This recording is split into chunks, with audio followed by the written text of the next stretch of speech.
I wasn't originally from Cleveland Heights. I moved into Cleveland Heights from Cleveland, from the University Circle area. I was living there. The neighborhood just, started getting transformed. It got worse and worse and worse. And so, everybody was moving out. So, the next stepping stone, was Coventry.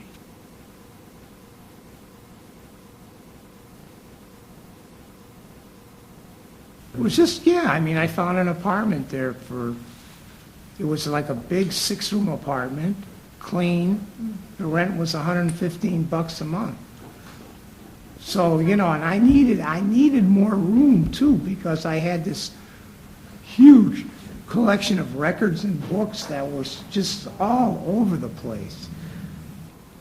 The Coventry section, before it was like, before the days of Tommy and stuff like that, it was like predicted, because it was starting to get run down, that it was going to be the first suburban slum in the Cleveland area.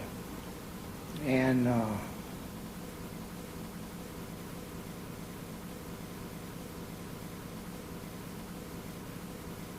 people were just saying it's going downhill. And they had a couple articles in the paper.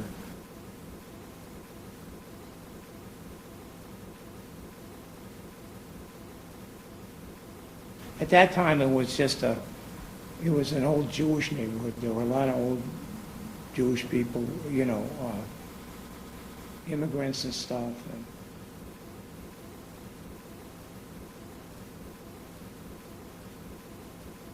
But, then a lot of college students started moving up there as housing disappeared around the university.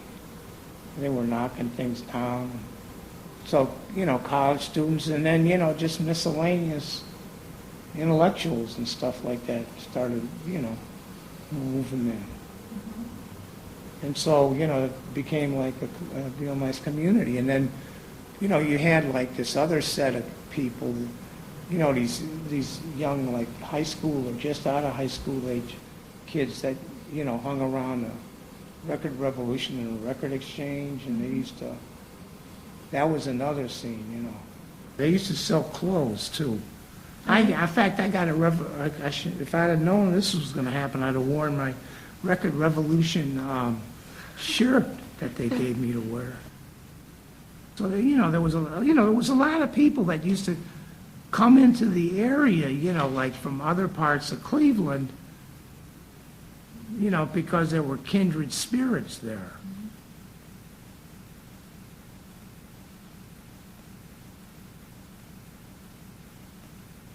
There was this one time when there was this real, like, astounding robbery that took place there. It was like, at that time it was like really, it was like really cold in the winter, It was just freezing.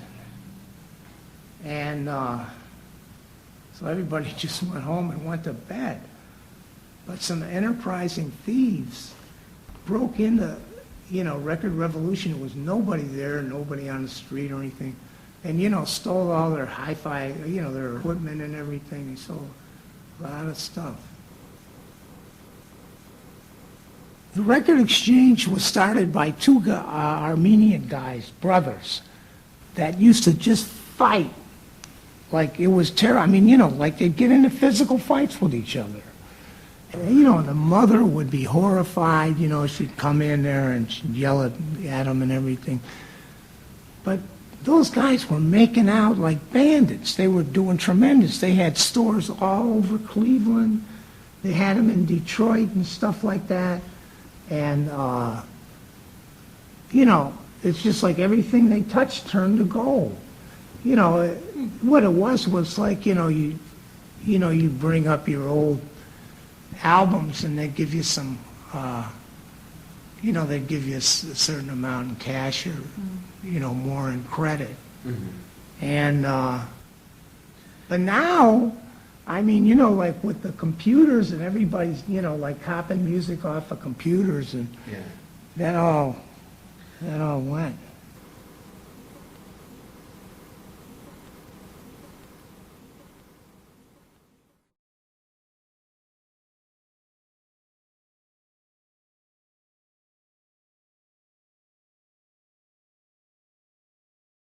Like I was a jazz critic then, but I want to be an artist. But what could I do? I couldn't sing, I couldn't dance, I couldn't act, I couldn't type, So, and then I had this friend, Robert Crumb, who used to live in the Coventry area. You probably heard of him. And I saw this stuff, that was, like for adults. I thought, God, not just dirty or anything like that, but just, like, it just, it took an adult to appreciate it.